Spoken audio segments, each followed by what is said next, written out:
Welcome back to Series on Catalyst University. My name is Kevin Tokoph. Please make sure to like this video and subscribe to the channel for future videos and notifications.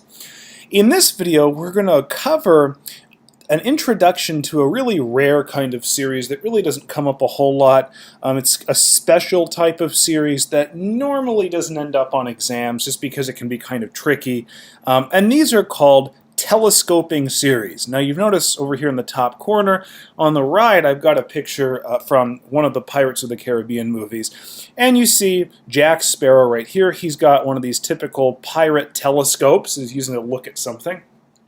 And with these telescopes, when he uses it, he has it in the fully elongated or extended form, right? This is the entire length of the telescope. Now, whenever he's done using it, what does he do? He kind of pushes it together and collapses the telescope into a small piece that he can easily store. So he can push on this side, and it collapses into a single small, easily storable piece. All right, and that's kind of the reason these series are called telescoping series. What you can do is, and remember, series have an infinite number of terms, but essentially with telescoping series, you can show that pretty much all of them, except for a few of these terms, cancel, and that collapses the series down to a couple of terms which are easily addable.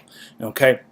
That's why these are called telescoping series, and hopefully as we go through this example, you'll get an idea of it. And then the next video, we'll cover a second example of a telescoping series. All right?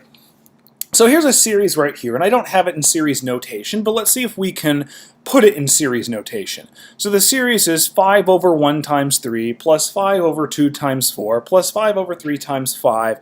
If we were to continue that, it'd be 5 over 4 times 6, and so on and so forth. So it looks to me, obviously the 5 seems to be consistent in the numerator of each term, and it looks like if I call this first number n, the second number you're multiplying by is 2 more than it, right? Because 3 is 2 more than 1, 4 is 2 more than 2. So I think I could call this series from n equals 1 to infinity, 5 over n times n plus 2. And if you don't believe me, just plug the first term in, 1 times 1 plus 2, so 1 times 3, that's these right here. You go to the second term, 2 times 2 plus 2, so 2 times 4. So this is the series notation for this long list of infinite number of terms.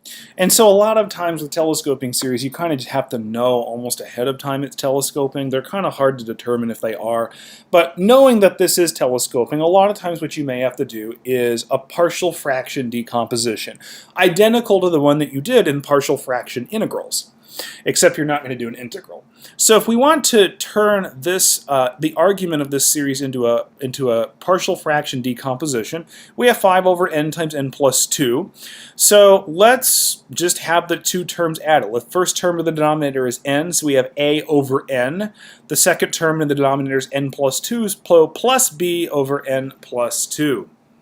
Now, if we multiply both sides by n times n plus 2, the a will be multiplied by n plus 2, the b will be multiplied by n, and the 5's denominator completely goes away. So our expression now is 5 equals a times n plus 2 plus b times n. Now, there's an easy way we can figure out what a and b are. We need to know what those constants are. Let's arbitrarily set n equal to 0 first, because if we set n equal to 0, this b term goes away, because b times 0 is 0. All we'd be left with is 0 plus 2, which is 2 times a equals 5, or 5 equals 2a. We can see pretty quickly that a, the first constant, is equal to 5 halves. All right? Now we need to figure out what b is. So what we're going to do is we're going to set n equal to now negative 2. The reason we do that is because if we throw in a negative 2 here, negative 2 plus 2 is 0, so our a term now disappears, and all we're left with is 5 equals b times negative 2. Which is what we have here, or 5 equals negative 2b. If we divide both sides through by negative 2, we see pretty quickly that b, our other constant, is equal to negative 5 halves. And now we can effectively rewrite this original series as we have down here. The series is equal to, from n equals 1 to infinity, the first term, which we now have an a for, 5 halves divided by n, plus the b is negative 5 halves divided by n plus 2. Now, I can actually pull a positive 5/2 out in front of the series. Remember, that's a property of series. If we have a constant in both terms, we can pull it outside the series. So 5/2 times the series from n equals 1 to infinity of 1 over n, since we pulled the 5/2 out. Since we pulled a 5/2 out, there's still a negative sign here, so this is minus 1 over n plus 2. And now what we can do is we can simply expand this series out and pretty much just see what happens. That's pretty much what telescoping series do. So we got a 5/2 here. Let's use the first term, n equals 1. So we'd have 1 over 1, or 1, minus 1 over 1 plus 2, or 1/3. That's for our n equals 1. Now let's do n equals 2. So n equals 2, 1 over 2, okay, 1/2 minus 1 over 2 plus 2, or minus 1 over 4. Okay? Let's do n equals 3. 1/3 right here, minus 1 over 3 plus 2, or minus 1/5. And you can keep doing it. I'll just say one more. N equals 4, so 1 over 4, 1/4, minus 1 over 4 plus 2, or minus 1/6. And you see this pattern will continue repeating on and on and on and on. All right, so did anything special happen? Actually, yes. Look at this. So let's first kind of look at the 1/3. This is, you may not know to do this initially, but this is actually just so you can see. I have a negative 1/3 here. I also have a positive 1/3 here. So the negative 1/3 will cancel with the positive 1/3. I also have a negative 1/4 here. That will cancel with this positive 1/4. Here I have a negative 1/5 that'll cancel with this positive 1/5.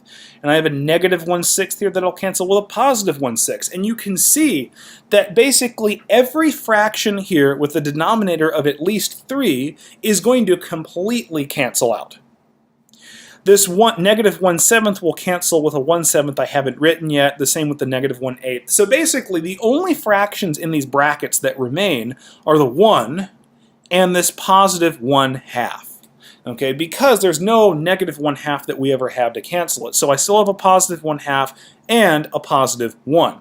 And that's what I've written here. So I still have the 5/2 out in front times 1 plus 1/2. And so when we say telescoping, this infinite series with an infinite number of terms, like a telescope that you see up here, collapses down to literally two numbers, 1 and 1/2. So 1 and 1/2, if you add those together, that's 3/2. So the series is 5/2 times 3/2, which is just equal to 15/4. And that actually is the value of this series. Now, in a previous video, I mentioned that geometric series were the only ones that you could determine the actual value for. Technically, you can also a telescoping series, but they're really rare, and they don't generally end up on quizzes or exams usually. They can. I suppose that would be a really mean question by the professor if they actually did, but you can determine their value. But in general, telescoping series are not actually the kind of series that end up on quizzes and exams for the most part. Most of the time you kind of have to know ahead of time that they're a telescoping series. So I suppose if the professor told you ahead of time, that's probably a little bit more fair, I suppose. But this is how you go about doing these. You pretty much always want to get the series, regardless of how it looks to begin with. You generally always want to get it in a form like this, where you've got one term plus or minus a second term. And so the mature form, I guess, of the telescoping series that you would use to expand it out would look something like this where my mouse is, where we have the 1 over n minus 1 over n plus 2. That's a good example of where you would actually start in terms of expanding it out. So you want to get it to this form right here, third from the bottom. Okay, so hopefully that made a little bit of sense, and you hopefully have a little bit better understanding of telescoping series. Again, they're rare. They don't come up that much, but they are useful to know how to do, just in case. Alright, please make sure to like this video and subscribe to the channel for future videos and notifications. In the next video, we're going to do another example of a telescoping series. See you then.